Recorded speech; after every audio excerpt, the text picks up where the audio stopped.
¿Sabías que hay un libro escrito por más de 40 personas distintas, en 3 idiomas diferentes, a lo largo de 1500 años, y aún así cuenta una sola historia de principio a fin? Un libro que predijo imperios antes de que existieran, que describió el origen del universo antes de que hubiera ciencia para explicarlo, y que sigue siendo el más vendido del mundo cada año. Ese libro es la Biblia. Y hoy vas a descubrir lo que esconde de verdad. Antes de comenzar, quiero que entiendas algo importante. Mucha gente cree que la Biblia es solo una colección de cuentos antiguos, de reglas religiosas o de historias para niños en la iglesia. Pero eso no es lo que es. La Biblia es, en realidad, una narrativa épica que abarca 4000 años de historia humana. Guerras, traiciones, milagros, masacres, reinos que nacen y reinos que caen en el polvo. Y todo eso, absolutamente todo, desde el primer instante del universo hasta el último profeta que habló en el desierto, sigue un hilo invisible. Un plan que avanza sin detenerse, sin importar cuánto lo intenten romper los hombres. La pregunta es, ¿cómo es posible que un texto escrito por decenas de autores distintos, en siglos diferentes, en continentes distintos, cuente una historia tan coherente que parece haber sido diseñada desde el principio? Eso es lo que vamos a explorar hoy. Y te prometo que, aunque hayas escuchado estas historias 1000 veces, hay cosas aquí que nunca habías notado. Comencemos desde el principio. Desde el principio de todo. Imagina la nada absoluta. No la oscuridad, porque la oscuridad es algo. Imagina que no existe el espacio, no existe el tiempo, no existe la materia, no existe siquiera el concepto de antes. El texto hebreo de Génesis describe ese estado con 2 palabras: tohu vabou. Vacío y sin forma. No es solo poesía bonita. Es la descripción más radical que alguien haya intentado hacer de la ausencia total de todo. Y entonces, de en medio de ese vacío absoluto, una voz. Sin herramientas, sin materiales, sin proceso.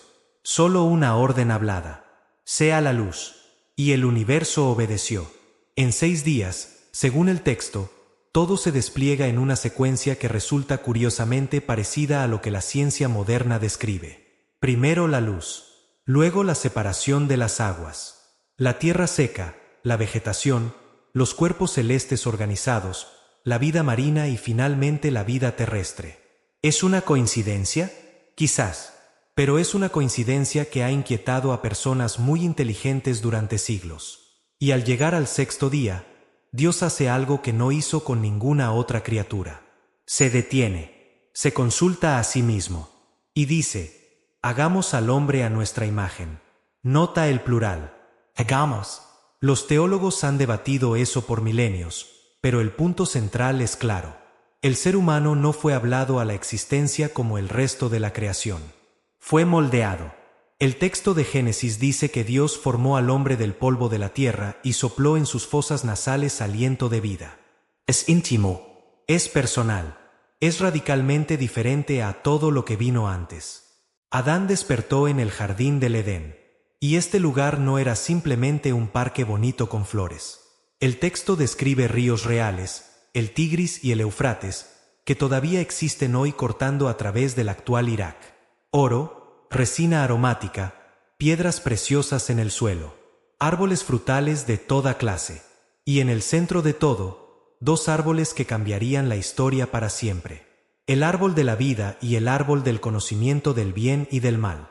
La regla era simple: una sola prohibición en un mundo entero de libertad: no comer el fruto de ese árbol.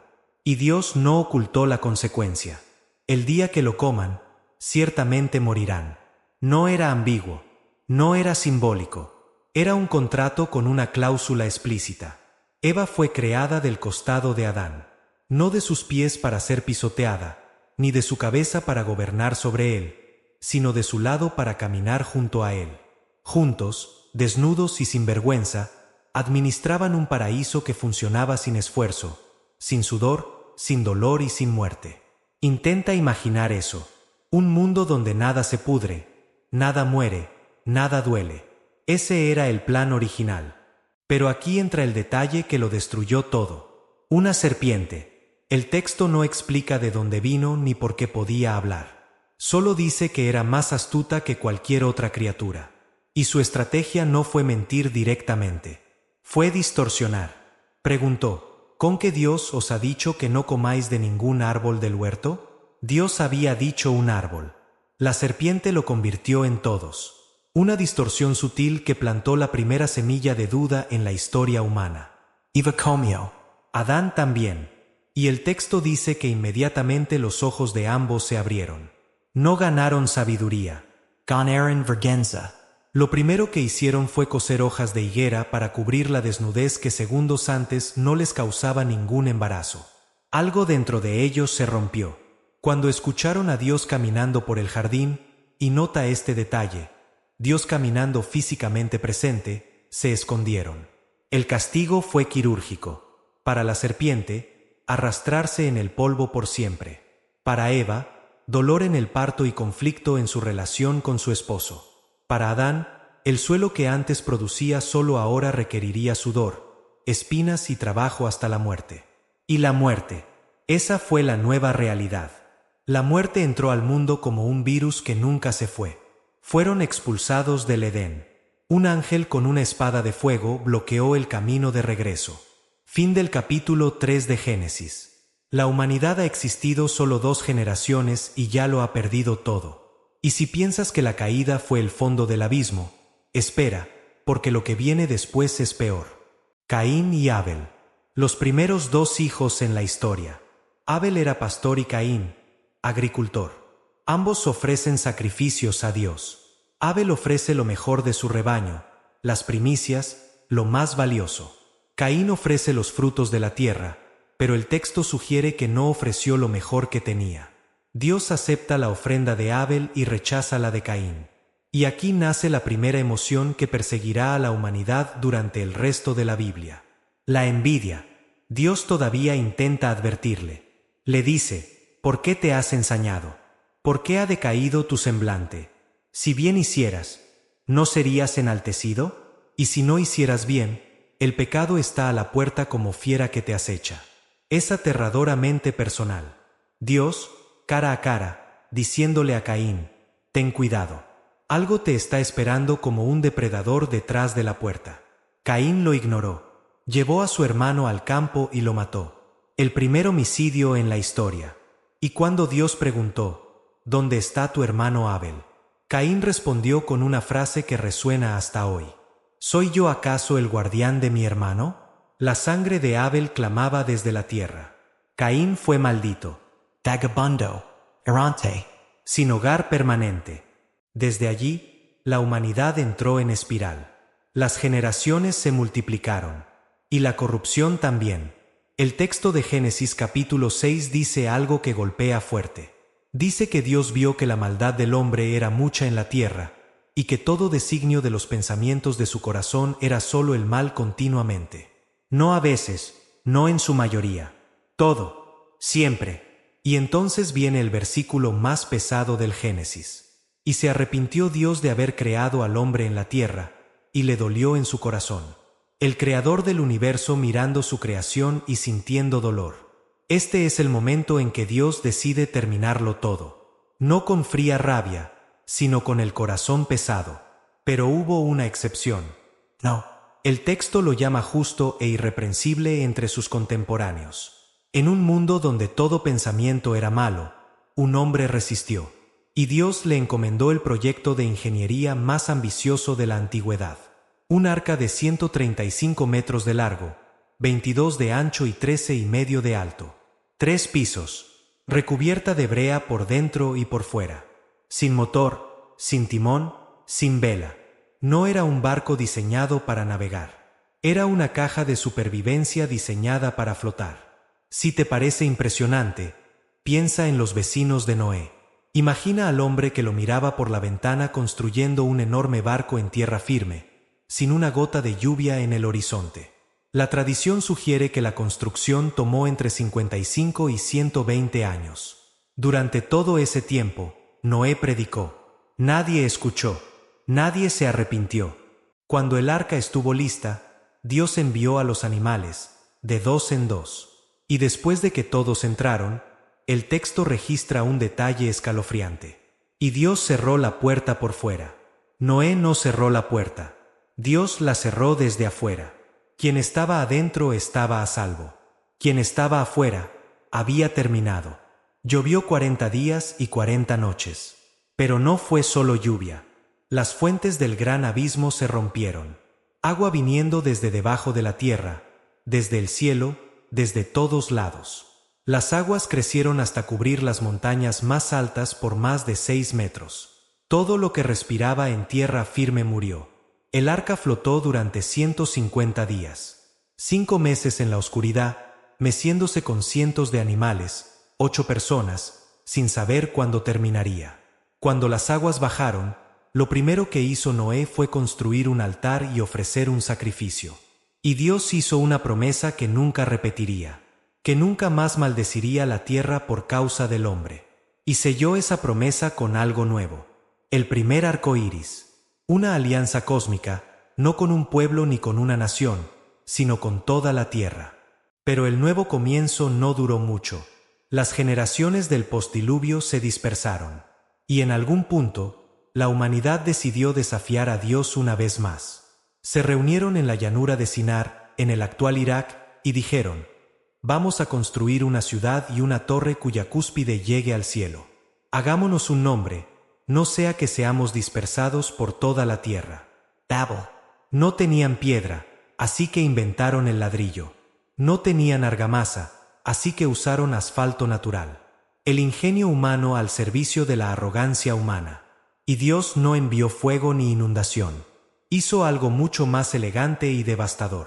Confundió sus idiomas. De un día para otro, el albañil no entendía al ingeniero, el ingeniero no entendía al obrero. El proyecto se detuvo. Las personas se agruparon por idioma y se dispersaron por toda la tierra.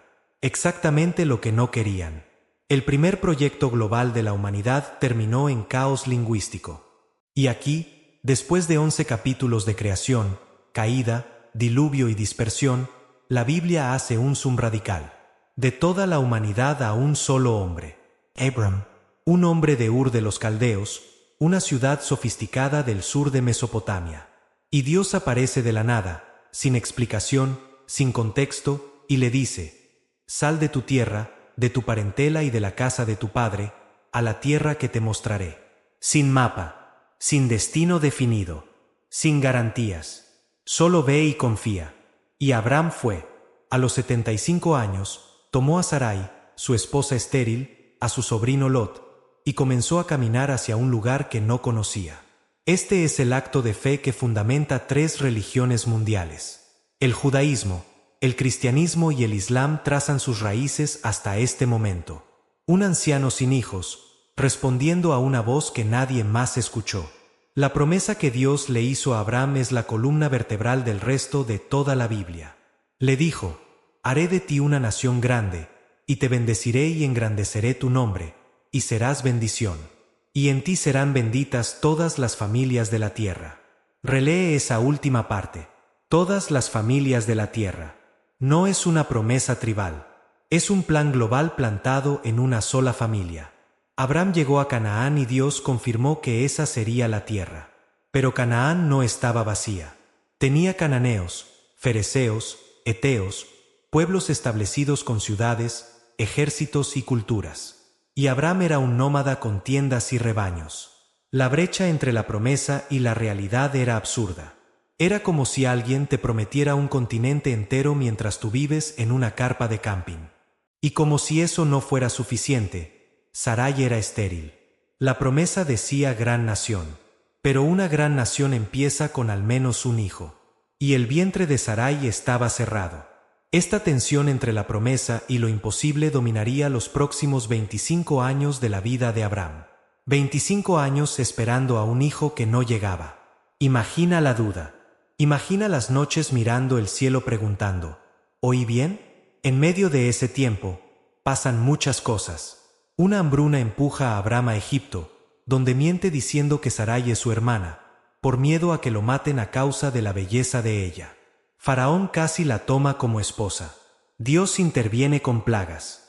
Abraham sale de Egipto más rico, pero con una mancha moral que se repetirá como patrón en la familia durante generaciones. Lot, el sobrino, se separa de Abraham y escoge la llanura del Jordán, fértil e irrigada. Se instala cerca de Sodoma. Abraham se queda con las áridas montañas de Canaán. ¿Quién hizo el mejor trato? Parecía obvio en ese momento. Pero espera. 4 reyes del oriente invaden la región del Mar Muerto, derrotan a 5 reyes locales, saquean Sodoma y toman a Lot prisionero. Cuando Abraham recibe la noticia, hace algo que nadie esperaba de un pastor nómada. Arma a 318 hombres entrenados nacidos en su propia casa, persigue a los ejércitos invasores durante más de 150 kilómetros, ataca de noche, derrota a los reyes y rescata a Lot con todo lo que tenía. Génesis 14 revela que Abraham no era solo un hombre de fe, era un comandante militar capaz. Y a la vuelta de esa batalla ocurre uno de los encuentros más misteriosos de toda la Biblia. Melquisedec, rey de Salem y sacerdote del Dios Altísimo, aparece de la nada. Sin genealogía, sin origen, Abraham sigue sin tener un hijo. El peso corroe.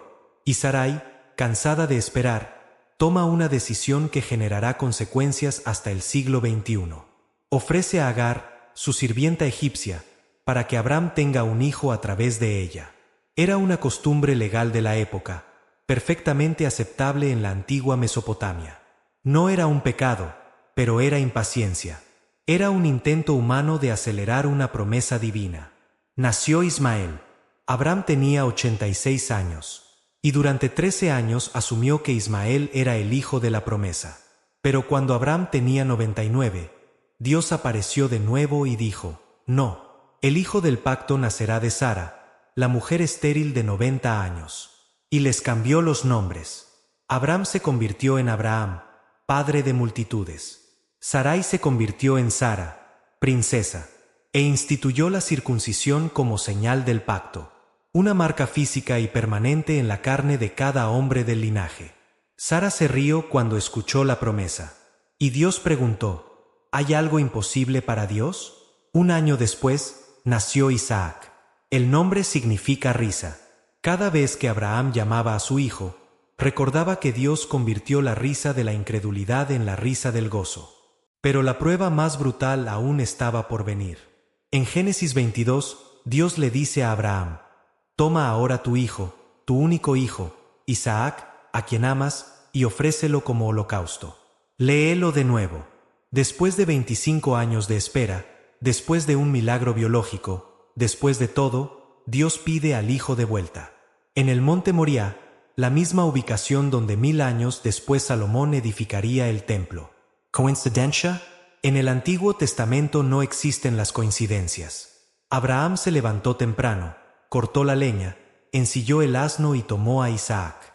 3 días de caminata, 3 días sabiendo lo que iba a pasar. Isaac cargó su propia leña en la espalda y preguntó: Padre, aquí está el fuego y la leña, pero ¿dónde está el cordero para el holocausto? Y Abraham respondió con la frase que define la fe de todo el Antiguo Testamento: Dios proveerá para sí el cordero. En el último segundo, con la mano alzada y el cuchillo listo, un ángel gritó desde el cielo: no pongas tu mano sobre el muchacho. Un carnero atrapado por sus cuernos en un zarzal apareció como sustituto. Abraham llamó a ese lugar el Señor proveerá. Y Dios reafirmó el pacto con un juramento. La única vez en toda la Biblia donde Dios jura por sí mismo, porque no había nadie mayor por quien jurar.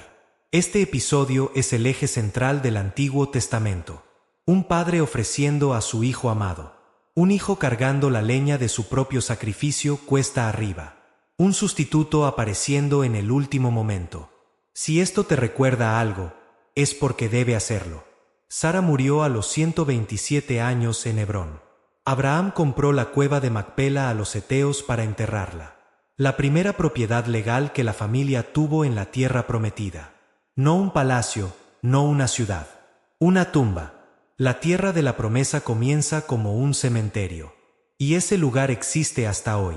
Es el sitio más disputado en Hebrón, sagrado tanto para judíos como para musulmanes. Abraham envió a su siervo más anciano de vuelta a Mesopotamia para encontrar una esposa para Isaac, porque Canaán era tierra de promesa pero no de matrimonio. El siervo encontró a Rebeca junto a un pozo, exactamente como le había pedido a Dios en oración. Rebeca regresó, se casó con Isaac y el linaje continuó. Pero Rebeca también era estéril. La infertilidad es casi una marca distintiva de las matriarcas. Sarah, Rebecca, Raquel. Cada hijo nacido en esta familia es un milagro arrancado de lo imposible. Isaac oró durante 20 años hasta que Rebeca quedó embarazada.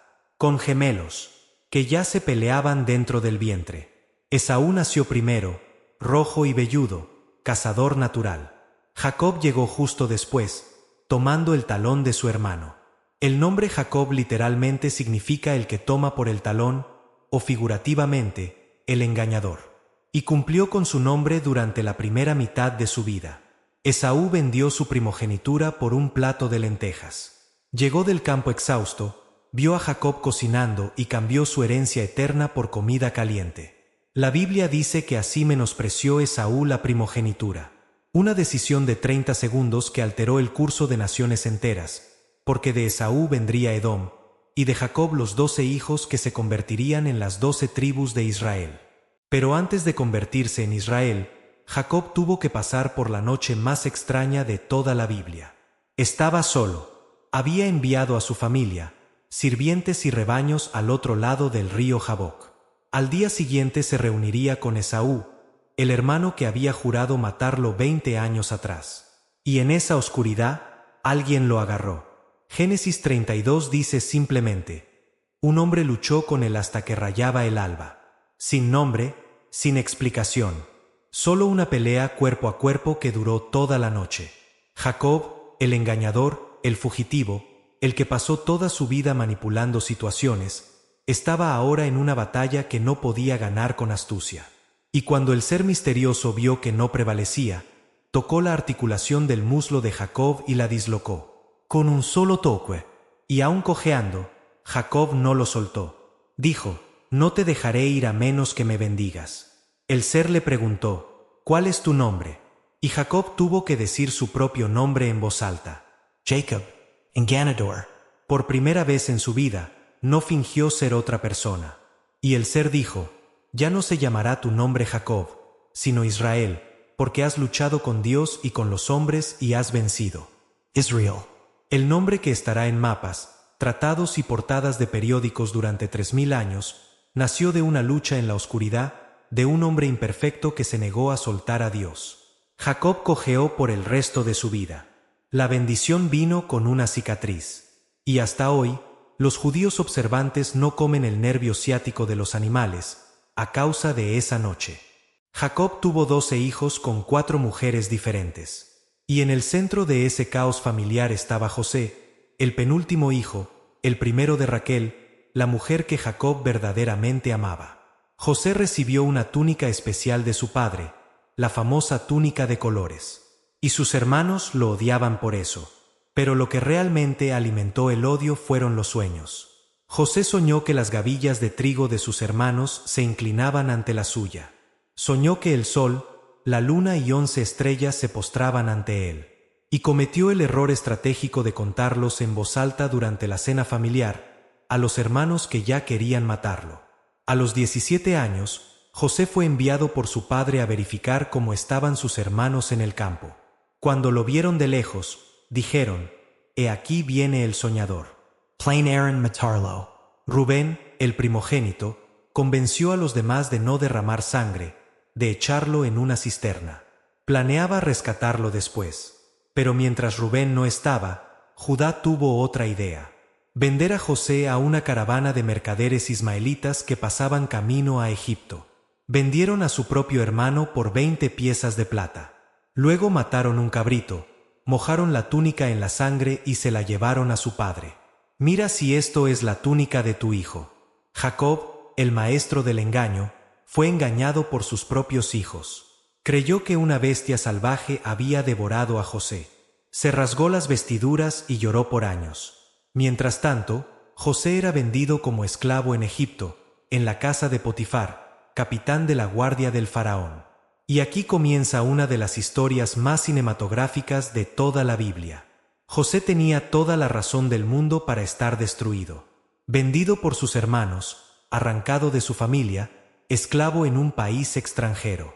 Pero el Génesis repite una frase como un estribillo. El Señor estaba con José. En la casa de Potifar, José prosperó tanto que el egipcio puso todo en sus manos, hasta que la esposa de Potifar comenzó a desear a José día tras día. Y cuando José se negó, diciéndole cómo haría yo este grande mal y pecaría contra Dios, ella agarró su manto. José huyó literalmente, dejando el manto en las manos de ella. Y ella usó ese manto como falsa evidencia de un intento de violación. José fue encarcelado. De la casa del amo al calabozo. De nuevo todo colapsó. De nuevo el texto repite: el Señor estaba con José. En la prisión, José interpretó los sueños de dos funcionarios del faraón, el copero y el panadero. Acertó en ambos. El panadero fue ejecutado. El copero fue restaurado a su posición. José le pidió al copero que lo recordara. El copero se olvidó. Por 2 años completos, José pudriéndose en prisión por culpa de un hombre olvidadizo. Y entonces el faraón tuvo un sueño que nadie pudo interpretar. 7 vacas gordas devoradas por 7 vacas flacas. 7 espigas llenas tragadas por 7 espigas secas. Entonces el copero finalmente recordó. Hay un hebreo en prisión que interpreta sueños. José fue sacado del calabozo, afeitado, vestido y puesto ante el hombre más poderoso del mundo. Y no dudó: no está en mí. Dios dará respuesta favorable al faraón. 7 años de abundancia, 7 años de hambre. Egipto necesitaba almacenar ahora o morir después. El faraón miró a José y preguntó: ¿acaso hallaremos a otro hombre como este, en quien esté el Espíritu de Dios? Ese día, José pasó de prisionero al segundo hombre más poderoso de Egipto. Tenía 30 años, 13 años de sufrimiento. Del pozo al palacio. 30 años en los que cada puerta que se cerraba lo estaba llevando exactamente a ese momento. El hambre llegó, no solo a Egipto, sino a toda la tierra. Y en Canaán, Jacob dijo a sus hijos: ¿por qué os estáis mirando? Ide a Egipto y comprad de allí para nosotros para que vivamos y no muramos. Los 10 hermanos bajaron a Egipto. Benjamín, el menor, el otro hijo de Raquel, se quedó atrás. Y cuando llegaron ante el gobernador de Egipto, se postraron con el rostro en tierra, exactamente como el sueño de José había mostrado 20 años antes. José reconoció a sus hermanos de inmediato. Ellos no lo reconocieron a él. Y lo que José hizo en los capítulos siguientes es una obra maestra de tensión psicológica. Los acusó de espías. Apresó a Simeón como rehén. Exigió que trajeran a Benjamín. Escondió una copa de plata en el saco de Benjamín para probar si los hermanos lo abandonarían como habían hecho con él. Y cuando Judá, el mismo que sugirió la venta, se ofreció como esclavo en lugar de Benjamín, José no pudo más. Ordenó que todos los egipcios salieran de la habitación. Y lloró tan fuerte que los egipcios lo oyeron desde afuera. Entonces dijo: «Yo soy José. ¿Vive aún mi padre?». Los hermanos estaban aterrados. Pero José dijo algo que es la clave teológica de todo el libro del Génesis. Ustedes pensaron hacerme mal, pero Dios lo encaminó para bien, para hacer lo que hoy vemos, para mantener con vida a mucha gente. Esta frase es el resumen de todo el Génesis. El mal humano existe, es real, es bruto, tiene consecuencias, pero Dios opera dentro del caos, no eliminando el sufrimiento, sino redirigiéndolo hacia un propósito que nadie podía ver en su momento. Jacob bajó a Egipto con toda su familia, 70 personas. Cuando salieran 400 años después, serían más de 2 millones. José murió a los 110 años en Egipto. Sus últimas palabras fueron una orden: «Cuando Dios los visite, lleven mis huesos de aquí». Sabía que la historia no terminaba en Egipto. Egipto era un paréntesis. Y así el Génesis termina con un ataúd en Egipto y una promesa de liberación. El Éxodo abre con una frase que cambia todo. Y se levantó sobre Egipto un nuevo rey que no conocía a José. Una generación olvidó. El pueblo que salvó a Egipto del hambre era ahora visto como una amenaza. Los hebreos se habían multiplicado tanto que el faraón entró en pánico. Primero esclavitud, trabajo forzado construyendo ciudades de almacenamiento. Luego, cuando la esclavitud no frenó el crecimiento, infanticidio. El faraón ordenó que todo niño hebreo varón fuera arrojado al río Nilo. Un genocidio systématico. En este escenario de horror absoluto, una mujer de la tribu de Leví escondió a su bebé durante 3 meses. Cuando ya no pudo ocultarlo más, hizo una cesta de juncos, una versión miniatura del arca de Noé. La misma palabra hebrea se usa para ambas, y puso al bebé en el Nilo. Su hermana se quedó vigilando desde lejos. La hija del faraón bajó a bañarse al río. Encontró la cesta. La abrió. El bebé lloró. Y la princesa egipcia, hija del hombre que decretó la muerte de todo niño hebreo, miró a ese bebé y sintió compasión. La hermana apareció. ¿Quieres que llame a una nodriza hebrea? Y así la propia madre de Moisés fue pagada por el palacio del faraón para amamantar a su propio hijo. La ironía es tan precisa que parece ficción. Pero el Antiguo Testamento funciona así. Todo plan humano de destrucción es dado vuelta por una providencia que nadie calculó. Moisés creció en el palacio, educado como un príncipe egipcio. Idiomas, administración, estrategia militar, teología egipcia. Pero sabía quién era. A los 40 años, salió a ver el sufrimiento de su pueblo. Vio a un egipcio golpeando a un hebreo. Miró de un lado, miró del otro, y mató al egipcio. Lo enterró en la arena. Al día siguiente, intentó separar a 2 hebreos que se peleaban, y uno le dijo: ¿Quién te ha puesto por jefe y juez sobre nosotros? ¿Acaso piensas matarme como mataste al egipcio? Moisés huyó del palacio del faraón al desierto de Madián, de príncipe a pastor de ovejas. Y allí se quedó 40 años. 40 años en silencio. 40 años cuidando ovejas en medio de ninguna parte. Si a los 40 pensó que estaba listo para liberar a su pueblo, Dios pensó que necesitaba 40 años más de preparación. Moisés aprendió cada sendero, cada fuente de agua, cada ruta de ese desierto, el mismo desierto por el que luego guiaría a 2 millones de personas. Y entonces, a los 80 años, un arbusto se encendió y no se consumía. Moisés se acercó a ver, y desde en medio del fuego, una voz: Moisés, Moisés, quita el calzado de tus pies, porque el lugar en que tú estás, tierra santa es. Dios se presentó como el Dios de Abraham, el Dios de Isaac y el Dios de Jacob, y declaró: he visto la aflicción de mi pueblo, he oído su clamor, y he descendido para librarlos. 400 años de silencio. Generaciones enteras naciendo y muriendo en esclavitud sin escuchar una sola voz del cielo.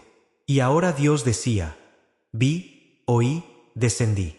El silencio no era ausencia, era espera. Moisés recibió la misión: ve, y yo te enviaré al faraón para que saques de Egipto a mi pueblo. Y Moisés, el hombre que en otro tiempo mató a un egipcio por impulso, ahora estaba lleno de excusas. ¿Quién soy yo? No me creerán. No soy elocuente. Y ante cada objeción, Dios respondió, hasta que Moisés dijo: te ruego, Señor, envía a quien quieras. Y la ira del Señor se encendió contra Moisés. Pero aun en la ira, no lo abandonó. Le dio a Aarón como portavoz y envió a los 2 de vuelta a Egipto. Moisés llegó ante el faraón con un mensaje simple: así ha dicho el Señor, Dios de Israel: deja ir a mi pueblo. El faraón respondió: ¿quién es el Señor para que yo obedezca su voz? No conozco al Señor. Iba a conocerlo. 10 plagas, cada una más devastadora que la anterior, cada una atacando a una deidad específica del panteón egipcio. El agua convertida en sangre, contra Api, el dios del Nilo. Las ranas, contra Eket, la diosa rana de la fertilidad. Piojos, moscas, muerte del ganado, úlceras, granizo con fuego, langostas que cubrieron el sol. 3 días de oscuridad total, contra Ra, el dios sol. El faraón endureció su corazón 9 veces. Y entonces llegó la 10ª plaga, la peor. A medianoche, el ángel de la muerte pasó por Egipto. Murió todo primogénito, desde el hijo del faraón hasta el hijo del preso en el calabozo. Todos. Pero los hebreos que habían pintado sangre de cordero en los postes de sus puertas estaban protegidos. El ángel vio la sangre y pasó de largo. Passage, Pascua, pasar de largo. La liberación costó sangre. Un cordero murió para que el primogénito pudiera vivir. Esa misma noche, el faraón llamó a Moisés y dijo: «Levantaos, salid». Y 600,000 hombres, sin contar mujeres y niños, salieron de Egipto después de 430 años. Y llevaron consigo los huesos de José, como él lo había pedido. La promesa de un hombre en su lecho de muerte, cumplida 400 años después. Pero el faraón se arrepintió. Reunió 600 carros de guerra de élite y persiguió a los hebreos hasta el Mar Rojo. Agua al frente, el ejército más poderoso del mundo detrás. Los hebreos entraron en pánico. Mejor nos hubiera sido servir a los egipcios que morir en el desierto. Y Moisés dijo: «No temáis. Estad firmes y ved la salvación del Señor». Dios le ordenó a Moisés que extendiera su vara sobre el mar. Un viento del este sopló toda la noche. Las aguas se dividieron. 2 paredes de agua líquida, un corredor seco en el medio. Los hebreos cruzaron. Cuando los egipcios los siguieron, las ruedas de sus carros se atascaron. Y al amanecer las aguas volvieron. No sobrevivió ni uno. Esclavos ayer, libres hoy. Y en esa orilla, el pueblo cantó. El cántico de Moisés en Éxodo 15 es considerado uno de los poemas más antiguos de la Biblia. Miriam tomó un pandero y danzó. Pero la libertad es más difícil de lo que nadie imaginaba. Porque es fácil sacar a Israel de Egipto. Lo difícil es sacar a Egipto de Israel. 3 días después de cruzar el mar, el pueblo ya se quejaba por el agua. Semanas después, por la comida. Ojalá hubiéramos muerto en Egipto cuando nos sentábamos junto a las ollas de carne. Preferían la esclavitud con comodidad a la libertad con incomodidad. Y Dios, con una paciencia que raya en lo incomprensible, envió maná del cielo. Un pan misterioso que aparecía cada mañana sobre el suelo del desierto, blanco y con sabor a tortas de miel. Cada persona podía recoger solo lo suficiente para un día. Quien guardaba para el día siguiente lo encontraba podrido. Durante 40 años, todos los días, sin fallar una sola vez. 3 meses después de salir de Egipto, el pueblo llegó al Sinaí. Y lo que pasó allí cambió la civilización humana para siempre. Dios descendió sobre la montaña en fuego, humo, truenos y terremotos. Toda la montaña tembló. El pueblo tenía prohibido tocar la montaña bajo pena de muerte. Y Dios habló los 10 mandamientos. No como sugerencias, no como consejos. Como ley absoluta, grabada por el propio dedo de Dios en 2 tablas de piedra. No tendrás dioses ajenos delante de mí. No te harás imagen. No tomarás el nombre del Señor en vano. Acuérdate del día de reposo. Honra a tu padre y a tu madre. No matarás. No cometerás adulterio. No robarás. No darás falso testimonio. No codiciarás. 10 frases que se convirtieron en el fundamento moral de Occidente. Todo código legal moderno, desde Roma hasta el derecho penal contemporáneo, tiene raíces en esas tablas. Y junto a los 10 mandamientos llegaron más de 600 leyes. Leyes sobre alimentos, higiene, justicia social, propiedad, esclavitud, matrimonio, agricultura, enfermedades y construcción civil. El libro completo de Levítico es un manual sobre cómo un pueblo santo debe vivir en medio de un mundo contaminado. En el centro de todo estaba el tabernáculo, una tienda portátil diseñada con especificaciones tan detalladas que el Éxodo dedica 13 capítulos a su construcción. Oro, plata, bronce, lino, pieles, madera de acacia, cada pieza con significado. El lugar santísimo, el compartimento más interior, contenía el arca del pacto con las tablas de la ley adentro. Y sobre el arca, entre 2 querubines de oro, estaba el propiciatorio, el lugar donde el sumo sacerdote rociaba sangre una vez al año en el día de la expiación. Allí habitaba Dios entre su pueblo. Moisés estuvo 40 días en la montaña recibiendo instrucciones. Y el pueblo abajo no pudo soportar el peso. Fueron a Aarón, el sumo sacerdote, y dijeron: «Haznos dioses que vayan delante de nosotros». En cuanto a ese Moisés, el hombre que nos sacó de Egipto, no sabemos qué le habrá acontecido. 40 días. Solo 40 días después de escuchar la voz de Dios tronando desde la montaña. Después de ver el fuego y el humo. Después de prometer, todo lo que el Señor ha dicho, haremos. El pueblo fabricó un becerro de oro. Aarón fundió los aretes de oro, formó la imagen y dijo: estos son tus dioses, Israel, que te sacaron de Egipto. El sumo sacerdote, el vocero de Dios, liderando la idolatría. Cuando Moisés bajó y vio la fiesta, arrojó las tablas de la ley al suelo. Se rompieron al pie de la montaña. El pacto duró menos que las tablas de piedra en que fue escrito. Murieron 3000 personas ese día. Y Moisés volvió a la montaña y dijo a Dios: si no perdona su pecado, bórrame del libro que has escrito. Se ofreció como sustituto. Y Dios rehizo las tablas. Una segunda oportunidad. Números 13. Moisés envió 12 espías a examinar Canaán, la tierra prometida. 40 días explorando.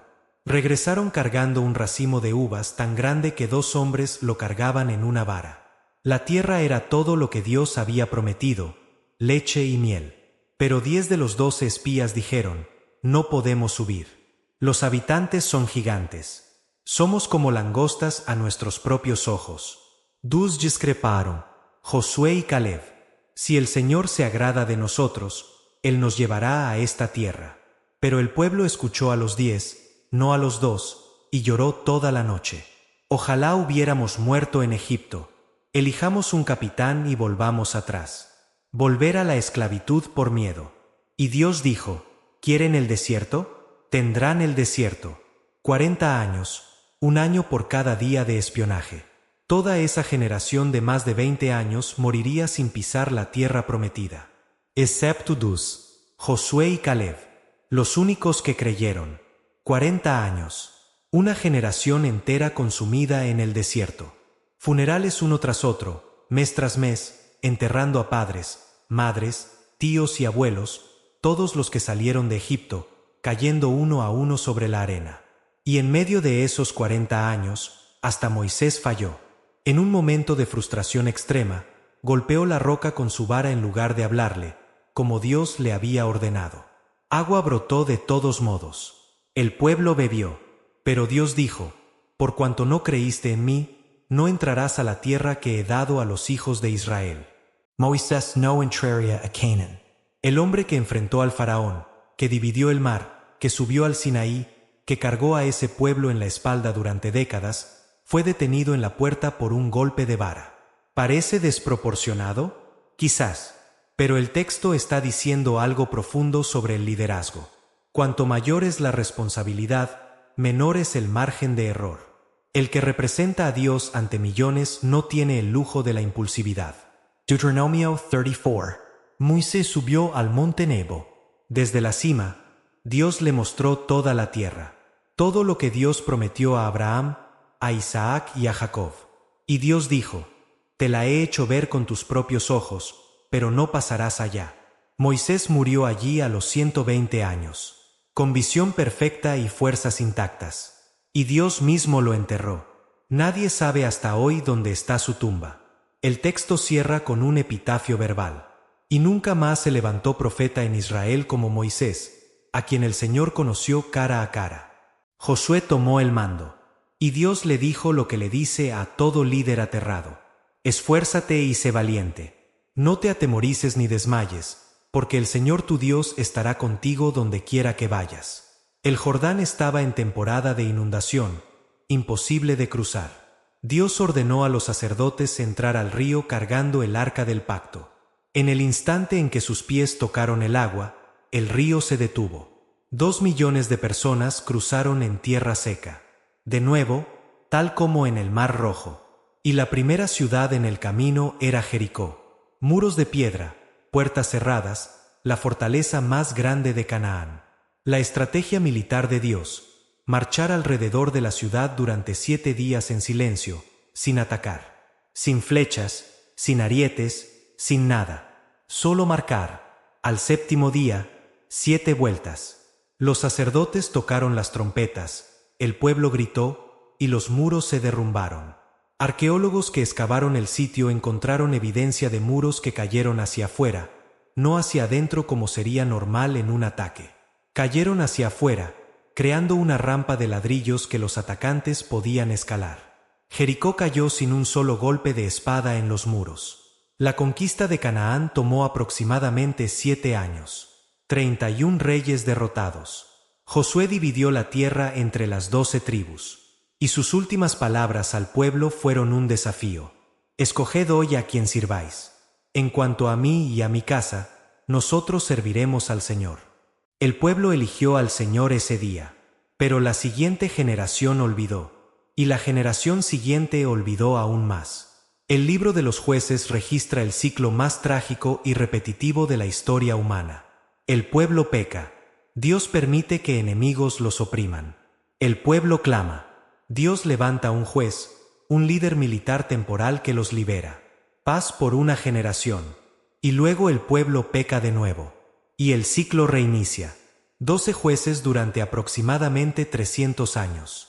Débora, la única mujer entre ellos, lideró a Israel en una victoria contra 900 carros de hierro. Gedeón derrotó a 135,000 madianitas con 300 hombres armados con antorchas dentro de cántaros de barro y trompetas. Sansón mató a 1000 filisteos con la quijada de un asno.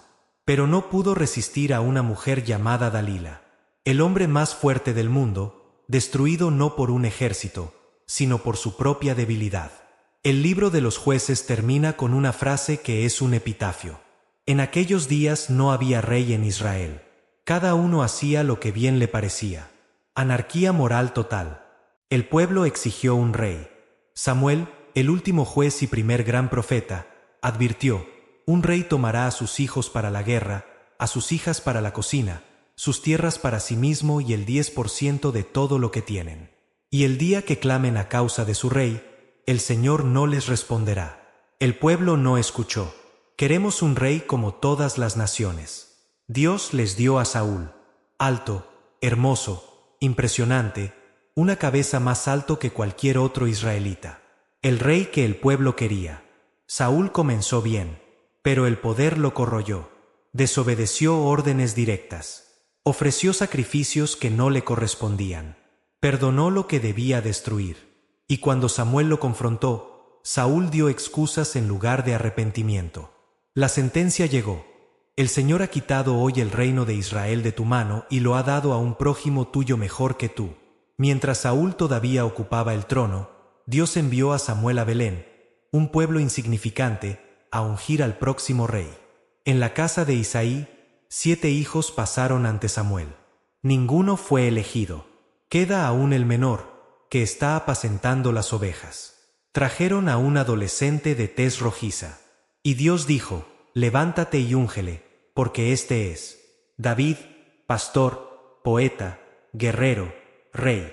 El hombre conforme al corazón de Dios. Con una piedra en una honda mató a Goliat, un gigante de casi 3 metros de altura, cubierto de bronce, que había desafiado al ejército de Israel durante 40 días. Nadie se atrevía, y un muchacho sin armadura bajó al valle y gritó: tú vienes a mí con espada y lanza y jabalina, pero yo vengo a ti en el nombre del Señor de los ejércitos. Una piedra, una honda. Goliat cayó boca abajo en tierra.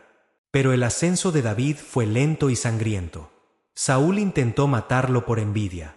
David Hugh vivió en cuevas, lideró una banda de marginados, y 2 veces tuvo la oportunidad de matar a Saúl y se negó. No extenderé mi mano contra el ungido del Señor. Cuando Saúl finalmente murió en batalla, David no celebró. Y compuso un lamento que es una obra maestra literaria. David reinó primero sobre Judá, luego sobre todo Israel. Conquistó Jerusalén de los jebuseos y la convirtió en la capital, la ciudad de David. Trajo el arca del pacto a Jerusalén, danzando ante ella con tal intensidad que su propia esposa lo despreció por ello. Y Dios le hizo una promesa que resuena a través del resto de toda la Biblia. Tu casa y tu reino serán establecidos para siempre. Tu trono será estable eternamente. Para siempre. Un trono eterno.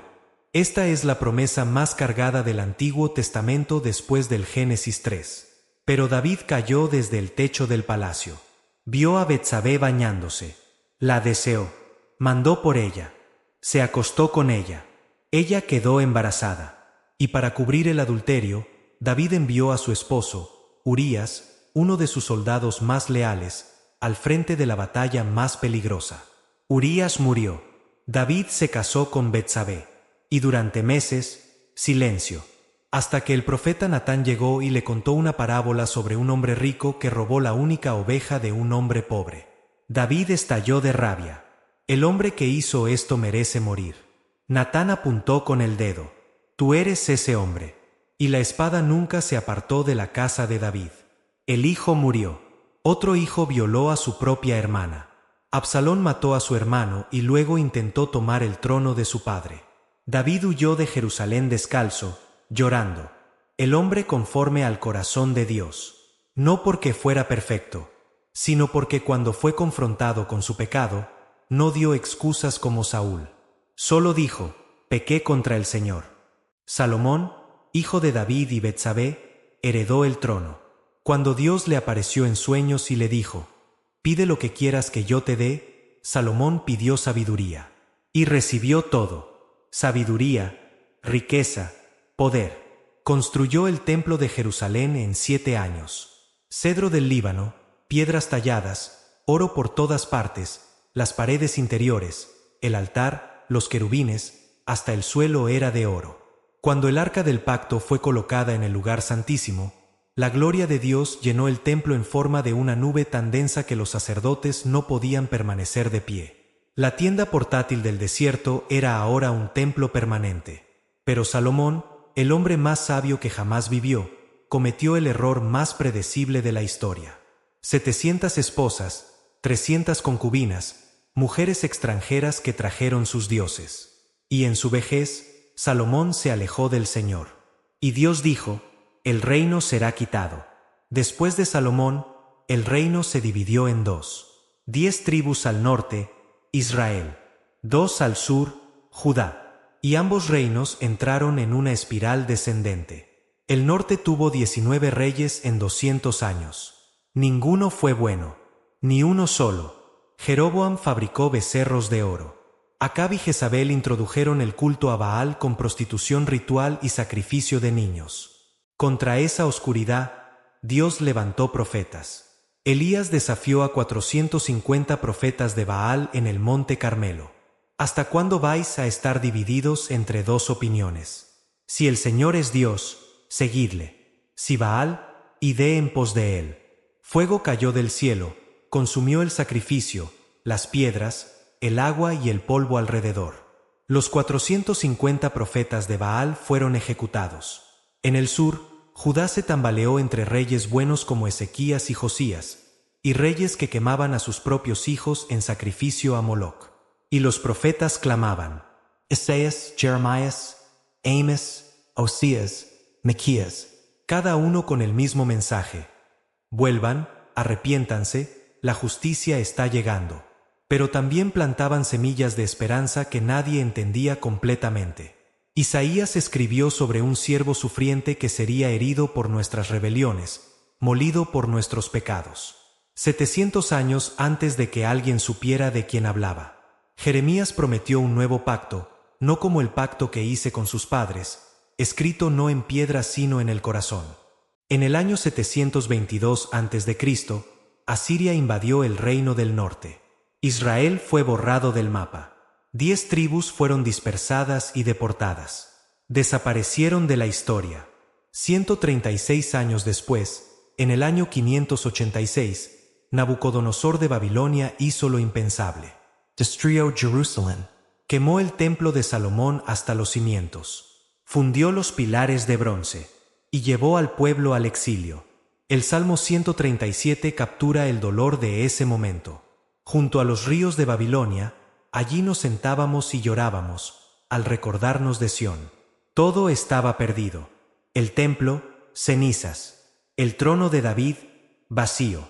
La tierra prometida, tomada. El pacto parecía muerto. 70 años de exilio. Pero en Babilonia, Daniel fue echado al foso de los leones y salió sin un rasguño. Sus 3 amigos fueron echados a un horno calentado 7 veces más de lo normal y caminaron en medio del fuego con una cuarta figura junto a ellos. Y Daniel profetizó imperios que ascenderían y caerían: Persia, Grecia, Roma, con una precisión que los historiadores aún debaten hoy. En el año 539 a.C., Ciro, rey de Persia, conquistó Babilonia y emitió un decreto. Los judíos podían regresar. Esdras lideró la reconstrucción del templo. Nehemías reconstruyó los muros de Jerusalén en 52 días, con los trabajadores sosteniendo una espada en una mano y una herramienta en la otra. El pueblo regresó. El templo fue reconstruido, más pequeño, más simple, sin el arca del pacto, que desapareció de la historia y nunca fue encontrada. Cuando los ancianos que habían visto el primer templo vieron el segundo, lloraron. No de alegría, de nostalgia. Pero el profeta Ageo dijo: la gloria de esta última casa será mayor que la de la primera. Y el Antiguo Testamento termina así, en suspenso. Malaquías, el último profeta, escribió alrededor del año 430 a.C. Y luego silencio. 400 años sin una sola voz profética. 400 años de espera. El trono de David seguía vacío. El siervo sufriente de Isaías no había aparecido. El nuevo pacto de Jeremías no había sido inaugurado. Aquel a quien pertenecía el cetro de Judá no había llegado. Todas las promesas, la simiente de la mujer que aplastaría a la serpiente, la bendición de Abraham para todas las naciones, el trono eterno de David, el siervo que cargaría los pecados del pueblo, todas suspendidas, como flechas disparadas que aún no han aterrizado. Y el Antiguo Testamento cierra como un libro que se detuvo en la mitad de una oración. No es un punto final, es una coma. Si llegaste hasta aquí, entiendes algo que la mayoría de las personas no ve. El Antiguo Testamento no es una colección de historias desconectadas. Es una sola narrativa, un solo arco, desde la creación hasta el caos, desde el caos hasta la promesa, desde la promesa hasta la espera. Cada página, cada guerra, cada profecía, cada sacrificio de cordero, cada rey que falla, cada promesa repetida, apunta hacia adelante, hacia algo que todavía no ha sucedido dentro de sus propias páginas, hacia alguien que no ha llegado. Y la espera no es el final, es el intervalo antes del siguiente acto. 4000 años de historia, docenas de autores, un solo hilo invisible que nunca se rompe, un plan que avanza sin importar cuánto lo intenten destruir los hombres. Eso, precisamente eso, es lo que hace al Antiguo Testamento diferente a cualquier otro libro que haya existido.